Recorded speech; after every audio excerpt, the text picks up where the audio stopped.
Time for stop number 2 along the northern route today. We got our passport and we are headed to the Central BC Railway and Forestry Museum here on River Road in Prince George. It's a very cool place with honestly a lot of sites that just keep giving. The more you visit, the more you look around, the more you find. Let's go learn some and enjoy trains today on the show. 6001. I don't know what that stands for. We're about to find out here because Alicia, this is a super interesting part of the Central BC Railway and Forestry Museum. It is. This is actually one of the most interesting parts, but I could be biased. Okay, yeah. I think this is pretty cool. So this is our 6001 locomotive. Okay. It was one of 7, and it was built for a very specific purpose, and it's a pretty darn unique train.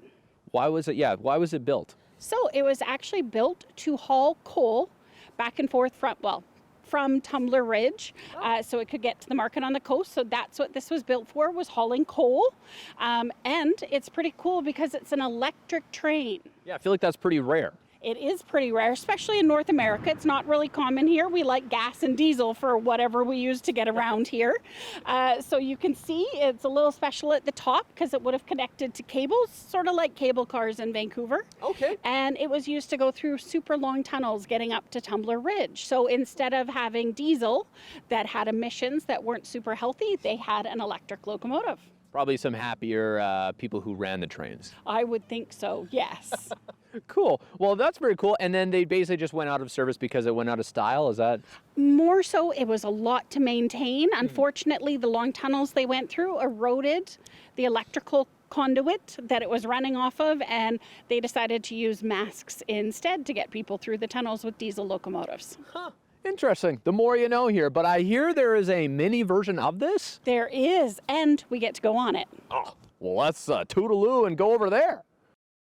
Now we're here over the mini version of the 6001, and we got Alicia here, and we got a summer student here as well. What's it like being a summer student here at the Railway Museum?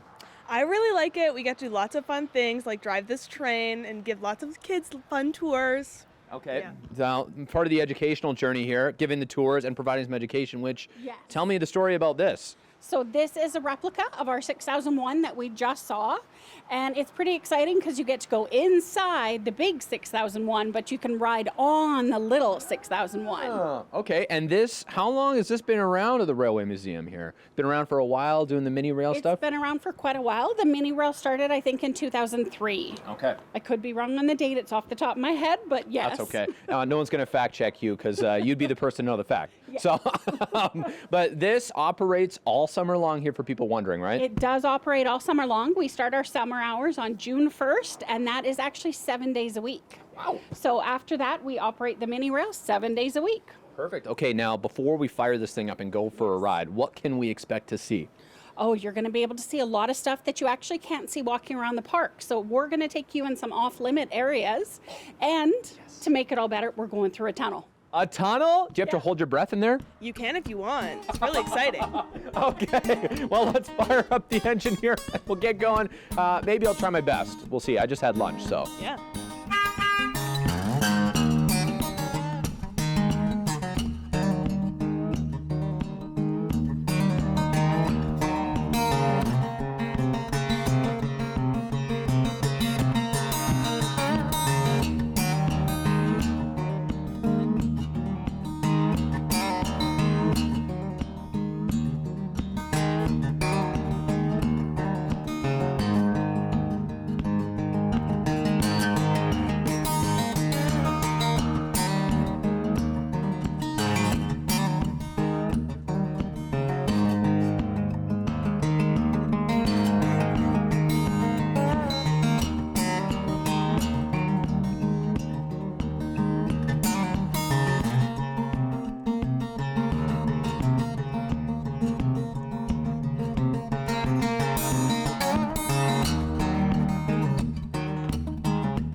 Now to our final stop, See what I did there, Alicia? What you did there, yeah. Penny Station here, the Central BC Railway and Forestry Museum. Now this station, if you've been here before, you might know the story, but I seem to learn something new every time I come here. Tell me a little bit about the history of this. So Penny Station is pretty cool. It actually started its life in 1914 in Lindup, BC. Lindup doesn't exist anymore. I was going to say, where's that? Yeah. And in 1947, they actually moved the whole building on a flat deck train car to Penny, BC. And it lived in Penny till 1988 when we actually moved it on a flat deck truck to the museum.